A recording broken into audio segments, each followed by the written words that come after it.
আসসালামু আলাইকুম রহমতুল্লাহ। বন্ধুরা দেখতে পাচ্ছেন আমাদের সামনে আমরা আছি এখন বর্তমানে সুন্দরবন। আমরা অবস্থান করতেছি সুন্দরবন একটা রিসোর্টে। আমরা গতকালকে জানেন আমরা এই সুন্দরবনে গহীনে ঢুকেছি। আমরা এই বনে ঘোরাফেরা করেছি, খুবই ভালো একটা সময় আমরা কাটিয়েছি। তো আপনারা এখন আপনাদেরকে যেটা দেখাচ্ছি, দেখেন সুন্দরবনের অথেন্টিক যে মধুটা, মাশাআল্লাহ, এই চাকসহ মধু, হ্যাঁ, এটা হচ্ছে যে একদম অথেন্টিক অর্গানিক আপনার 100% পিওর মধুটা, হ্যাঁ, সুন্দরবনের। তো বন্ধুরা যাদের খাঁটি মধু প্রয়োজন, আপনারা আমাদের সাথে যোগাযোগ করতে পারেন। ভালো মধুটা ইনশাল্লাহ আপনারা পাবেন। আমি যদি আপনাদেরকে দেখাই, দেখতে পারেন যে মধু, দেখেন এই যে কেবিং করা, হ্যাঁ, এই যে কি সুন্দর।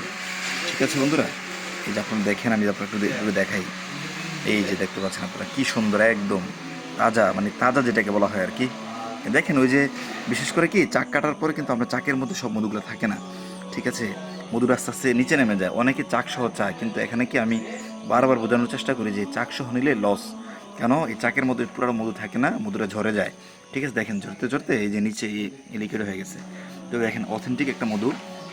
যাদের খাঁটি মধু প্রয়োজন, ইনশাল্লাহ যোগাযোগ করতে পারেন। আপনারা ভালো মধুটা ইনশাল্লাহ আপনারা পাবেন, 100% পিওর মধুটা আপনারা পাবেন। এই জন্যই কষ্ট করে অনেক দূরে আসা এই মধুগুলো সংগ্রহ করার জন্য। ধন্যবাদ। আসসালামু আলাইকুম রহমতুল্লাহ।